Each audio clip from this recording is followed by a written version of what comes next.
Lorsqu'on quitte le monde du salariat pour l'entrepreneuriat, on laisse derrière soi quelques avantages qui sont non négligeables. Donc on va parler dans cette vidéo d'un de ces avantages que vous pouvez amener avec vous lors de votre aventure entrepreneuriale et qui a quand même son importance concernant votre capital santé. Générique.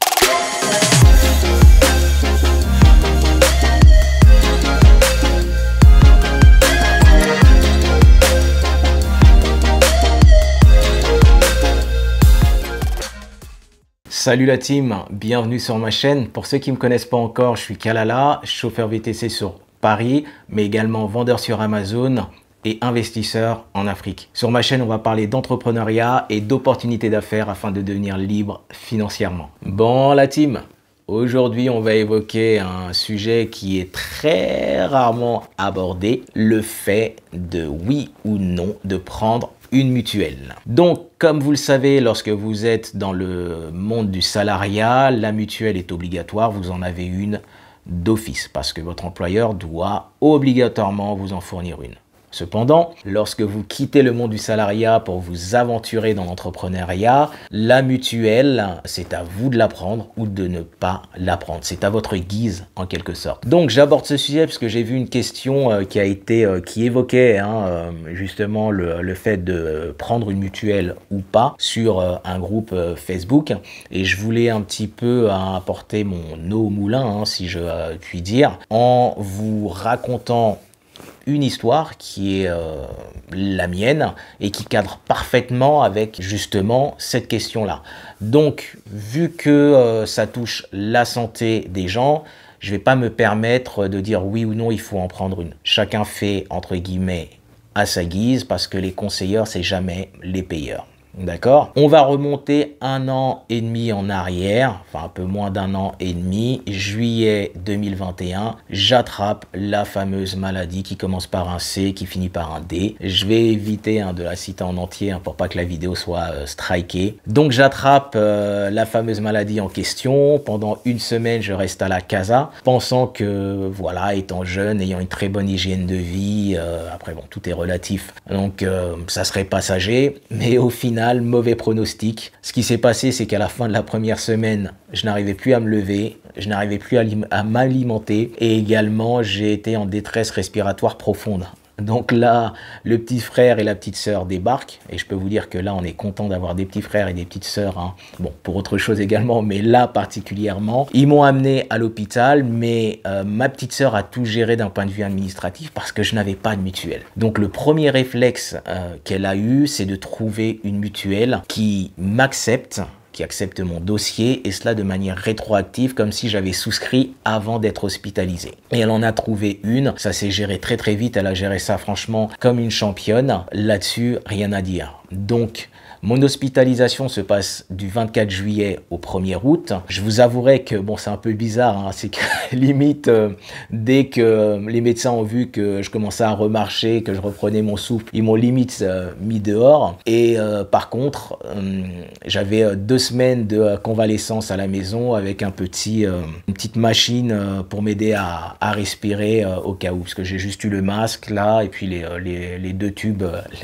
dans le nez. Donc finalement, 2 semaines de convalescence, je reprends des forces. Fin de la 2e semaine, je reprends le sport. La 3e semaine, je reprends le travail. Mais fin de la 2e semaine, la mutuelle m'envoie un premier mail m'indiquant oui, on aurait besoin d'informations concernant votre hospitalisation. Est-ce que c'est 2-3 questions qu'ils m'ont posées? Est-ce que vous avez demandé une chambre individuelle? Est-ce que vous avez demandé une télé? 2-3 autres questions comme ça. Oh, il m'envoie ces 2 mails-là à 3-4 jours d'intervalle. Donc finalement, je demande à ma petite sœur les documents concernant l'hospitalisation, parce que je lui dis, je sais pas, j'ai l'impression qu'ils veulent s'esquiver tout ça et pas prendre en charge. À ce moment-là, j'avais pas encore le montant. Mais un autre mail d'une des gestionnaires de la mutuelle m'a rassuré, vous inquiétez pas, c'est une démarche normale, on fait ça tout le temps, voilà, on a juste besoin de vos réponses, mais la prise en charge, on va la faire, rassurez-vous. Et là, je demande les documents à ma petite sœur concernant mon hospitalisation. Je vous laisse deviner le montant de mon hospitalisation pour 6 ou 7 jours, je sais plus combien ça faisait. Dites-moi un montant ou écrivez-moi un montant dans les commentaires.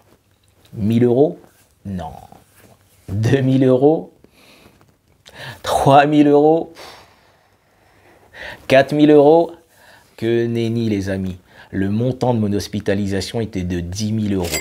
Vous avez bien entendu, de 10 000 euros, avec une petite portion qui était prise en charge par la sécurité sociale. Parce qu'on a tendance à croire que le simple fait d'avoir sa carte vitale vous couvre pour tout lorsque vous êtes entrepreneur. Et même si vous payez 22% d'URSSAF ou même si vous payez l'impôt sur la société quand vous avez une SASU, que nenni les amis, que nenni les amis. 10 000 euros de montant d'hospitalisation. Donc, rendez-vous compte d'une chose. Si la mutuelle n'avait pas pris en charge, j'étais obligé de débourser de ma propre poche, je crois 8 500 ou 9 000 euros. Vous vous rendez compte? C'est un montant qui est énorme. Et encore, je vais dire que ça va, parce que je ne sais pas si vous vous rappelez au début de l'épidémie, enfin pas au début, mais lorsque l'épidémie battait son plein, il y avait certains reportages qui étaient faits aux États-Unis où ça a vraiment été une hécatombe, où là vous aviez des gens qui étaient hospitalisés 2 semaines, 1 mois et demi, et les mutuelles aux États-Unis, ça n'a rien à voir avec la France. Hein. Je vous dis clairement, hein, pour une personne, en termes de mutuelle, vous pouvez débourser 10 000 $ pour une année, hein. 10 000 $ pour une année. Et ça m'a été confirmé par plein de clients américains. Les gars sortaient de l'hôpital et ils avaient des factures parfois s'ils n'avaient pas de mutuelle, mais des factures de 30, 40 000, 50, 60 000, 70 000 $. Donc quelque chose qui peut vous ruiner votre vie. Parce que là, on est sur des montants, mais énormes, vraiment énormes. Donc, vous voyez en termes chiffrés et factuels ce que peut engendrer le fait de ne pas avoir de mutuelle. On va faire un calcul rapide. Je paye ma mutuelle 70 € par mois. D'ailleurs, hein, pour revenir un peu en arrière, c'est pas qu'à la base je voulais pas prendre de mutuelle, mais c'est que j'ai été négligent. J'ai été négligent. Donc, on fait un petit calcul rapide. J'aurais dû débourser, allez, on va dire entre 8 000 et 9 000 euros. Ma mutuelle me coûte 70 € par mois, ce qui fait 840 € si je ne me trompe pas, ouais, 840 € par an. Donc concrètement, je suis largement gagnant pour le coup. Et les 70 €, je peux vous dire que je les paye avec le plus grand des plaisirs. Si vous avez une hospitalisation lourde et que vous n'avez pas de mutuelle, attendez-vous à passer à la caisse en sortant de l'hôpital, et d'une manière plutôt salée, voire même très salée selon la durée de l'hospitalisation et selon également les soins, si c'est des soins lourds ou pas. Concrètement, ma pensée concernant cette question qu'on se pose ou pas, s'il faut une mutuelle ou ne pas en prendre en tant qu'entrepreneur, je ne fais aucune petite économie sur mon capital santé. Parce que lorsque vous voulez entreprendre des choses, que ce soit dans le salariat ou de l'entrepreneuriat, au-delà du capital temps, et je ferai une vidéo là-dessus qui est très important, le capital santé est indispensable. C'est indispensable. Et les incidents justement qui peuvent être engendrés derrière peuvent vous plomber. Donc de mon point de vue, après chacun fait ce qu'il veut, je ne néglige pas mon capital santé. C'est ce qui fait, c'est ce qui me permet d'avancer dans les différents projets que j'ai ou même voilà, dans ma vie, dans la vie quotidienne ou même dans la vie familiale. Vous voyez ce que je veux dire? Donc une fois de plus, je le répète, les conseilleurs ne sont jamais les payeurs. Certains vont penser que c'est de l'argent jeté par la fenêtre, hein, comme si c'était un puits sans fond. D'autres vont penser le contraire. Mais la réalité des choses, c'est que vous ne pouvez pas prévoir l'imprévu. C'est comme un voleur, ça ne prévient jamais.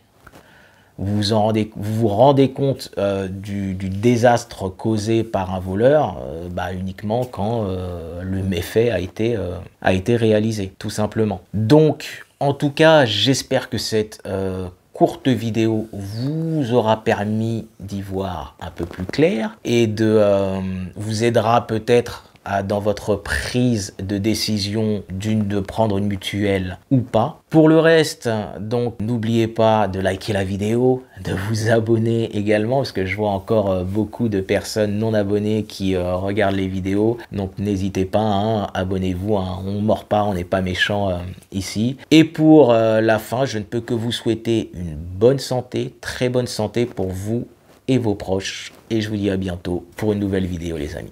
Ciao.